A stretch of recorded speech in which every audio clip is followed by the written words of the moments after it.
Josh Green here for Tungsten Tales. I'd like to be joined by the African warrior, Devon Petersen, fresh off some success at the World Cup of Darts. Devon, how are you? Josh has been great, my man. It's been a long week, if you must call it that, because we had the Players Championship before the World Cup. So I stayed in Germany with some exhibitions before that, just to get me kind of slightly more sharpened. So yeah, it's been a long week, and I'm happy to be back home. But I mean, the World Cup, just thinking of the small steps, making progress in that small way, in a sense, and managing to get South Africa out of the group, and obviously getting to the last 16 was magical moments for me. Was that the goal going into the tournament? Get out of the group, and that is qualified as a success? Yeah, 100%. I think generally with my game being at its in kind of like a almost like a silly area. Like I'm not playing anywhere close to what I can play, but I know that progression on the practice board is showing, but not kind of progressing or transferring onto the playing field. And it's a challenge always to play against professionals when you have an amateur. Not saying Vernon wasn't up to it, but it's a different scenario always when you're competing with two pros versus one pro and an amateur. And our goal was always to get out of the groups. After that, we knew that luck of the draw and obviously the challenges that faced. But yeah, I think just for South Africa to have that measurement of success as well, always in the World Cup. We always fare well in the World Cup. It's never been I mean, percentage-wise, we win more than we lose in the World Cup itself. So it looks really good, and I feel as though the coming through the groups, having that extra time on stage, playing two games instead of just playing one straight knockout. Spain came really close to kind of getting us to a 3-all. And Iceland, we managed to get the job done quite early with the 3-0. So yeah, I feel like the last 16 definitely was our first marker. Anything over and above that was a bonus. And yeah, we achieved our first mark, and it would tick off as a success in my book. In terms of where your game is, I think we saw some definite signs that we're coming back to the Devon Petersen that we know and love. The action looked a little smoother. You were finding the treble 20 in particular with more regularity. Is it a case of just trying to transfer it from the practice board to the match board now? Yeah, there's still some elements that I want to get comfortable with, because the biggest part of my throws is when I had the injury, I had to change my throw. Now changing back to it, there's different area points of power, different grip points, and all of these things. So I kind of like stripped it back to its basics probably 2 weeks ago, and then just kind of slowly but surely work my way to it. I found I found some positives at the World Cup, and even at the Players Championship. So yeah, I think a few more weeks with my setup currently now, and just kind of working on the small bits and pieces. I feel as though there's going to be a massive push at the end of the year, and hopefully the World Champs is a place where I can relish and kind of find. I've been in this player position before in 2008, I think it was, and I needed it at last 16, which obviously was magical for me, because considering the year I had then, yeah, it didn't look possible, and I made it possible. So I'm going in with that kind of enthusiasm and that kind of positivity, knowing that I've done this before. And yeah, it's not impossible. So I just need to continue to work, keep my head down, keep focused on the practice, and just every experience is a learning experience. Is it difficult during the season to adapt things technically and sort of readjust that mindset? Because week in, week out, you're playing the best players in the world. And if you adapt something, it might get worse. You don't exactly know where you're going to go if you make these adaptations. And when you're playing the best players, you've got to be sharp. Yeah, 100%. My view this season was get it fixed regardless of the outcome.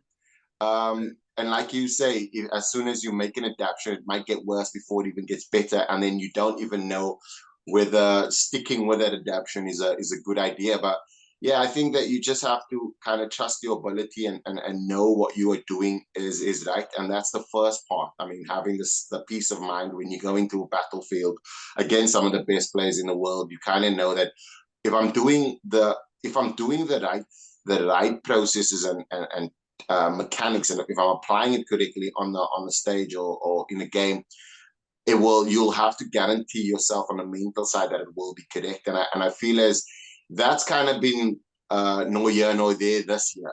But I feel as though what we're seeing now, those glimmers and those snapshots of probably it's probably all testament to all the work I've done behind the scenes. So yeah, I feel it's not the greatest to kind of be testing throws and doing all of these things through the year against these players, but I mean, it's the only thing you can do unless you're going to just sit there and get buried under the sand and kind of disappear. I'd rather go out fighting. Are you still having any kind of coaching or getting any advice from other ex-players or players, or is it for yourself just working on it, just you? Yeah, there is like there's a guy in the US that does a lot of my video analytics, which is Jamal Pegg. Wayne still messages me now and then. A lot of information comes from Glenn Durant as well, just chipping in with some kind of pointers, what they see. But a lot of it is stuff that I've done before. I mean, Willie O'Connor has given me some tips as well. Myself and Josh Payne, I've been practicing a few times, so and Peter Wright as well. He's chipped in a few. So there's a lot of people obviously on the tour that do help, ex-players that do help. So it's a great position to be liked, and people want to see you become successful in the sport. So, and they do know that once the ability is always there, it never leaves you. It's just the mechanics that kind of diminishes at times, and it's frustrating most of the time. But the best thing you can do is just wake up every day and put those hours in the board, and that's what I've been doing for the last 2 years. No, good man. On the World Cup, going back to that, I think we saw some improved performances from your partner, Vernon Bowers. I think we've seen him a few times in the World Cup now, but you would have to say this was his most successful World Cup. Do you think that's a trend over in South Africa, that the players are improving and they're starting to close the gap a little bit? Yeah, 100%. I mean, Vernon came through. We spoke about it extensively regarding his calmness approaching this event. Because he's been here before, he knows exactly what's expected. He also knows how to handle the pressure, and just know that there has to be a simple way to approach it and just follow it with the 3 dots. It's easier said than done. But once you've experienced what it's like for a crowd to scream your name or celebrate, or when you throw in about to throw the 180, that kind of emotion, that all of those things kind of play into a part where if you experience, you definitely standing in good stead on stage if you have positive experiences.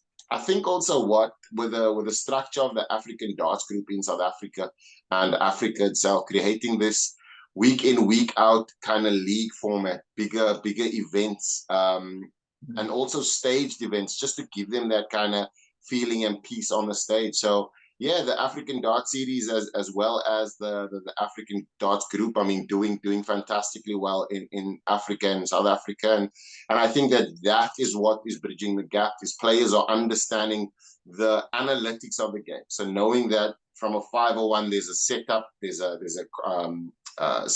from 200 down, the setup, and you can actually see with the analytics, the areas that you need to improve on. Before they didn't have that. And we do a lot of kind of tips and tricks and kind of all of these things. So I think the gap is slowly but surely coming closer. And I feel as though in the next 2-3 years, we'll have a few players that are solid on the tour as well.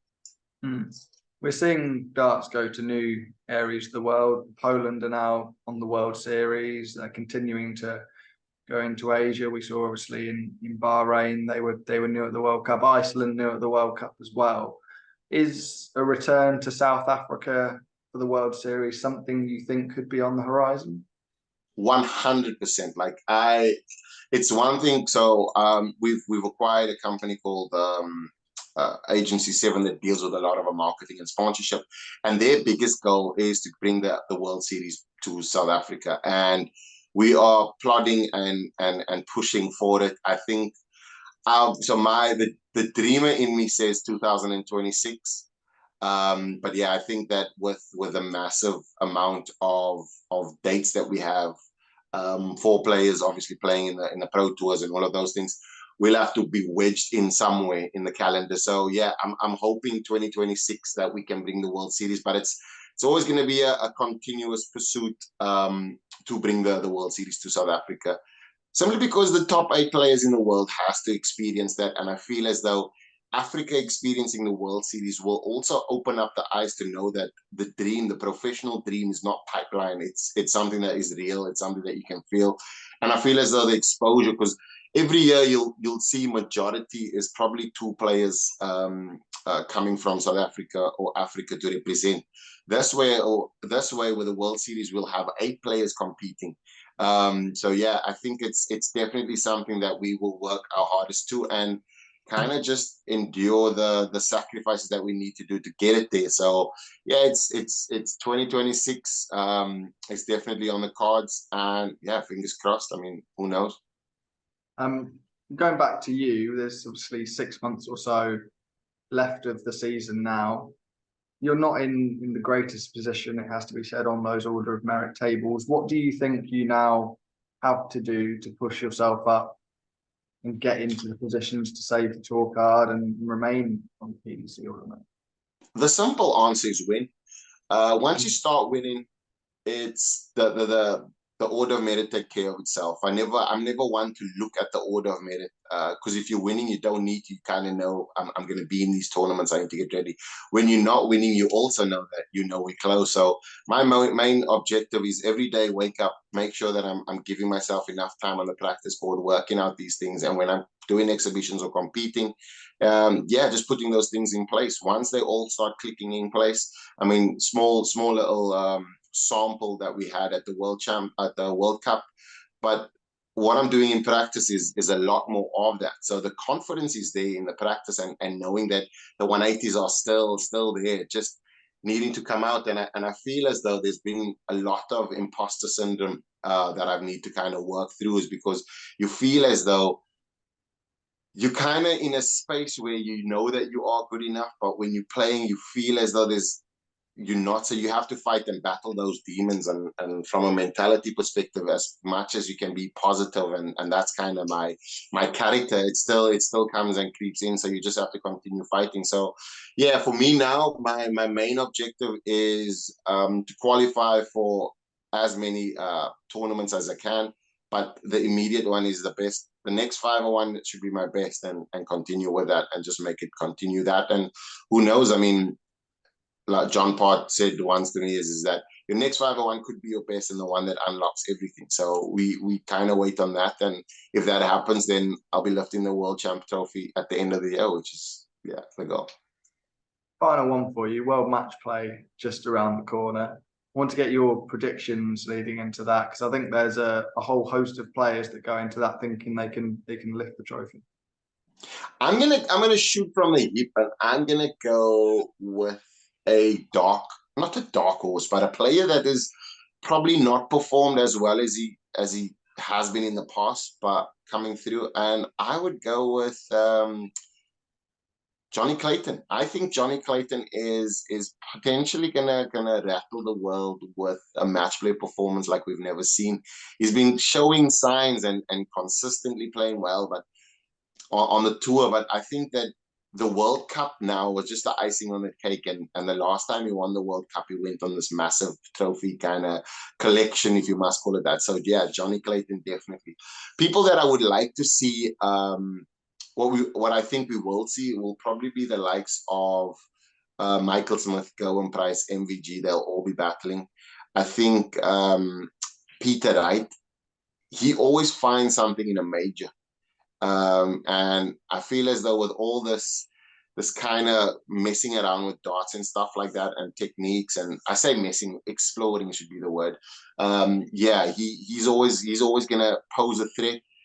But yeah, I think there's a lot of players that want to put their name on. But I mean, you got the likes of Dirk as well, just playing super well, being a massive scoring machine. Damon Heta coming through, obviously not getting the major averages, but doing the most, and just getting the wins, you know what I mean? And he's learned how to win. And I had a chat with him as well, and he said that he knows that this result is not light or shooting out the lights with regards to averages, but he's learning to win, and that's the most important thing, is those timing wins. So yeah, there's a few players that I can probably name, and those guys there that I just named, probably looking at them to probably lift the trophy at the match play.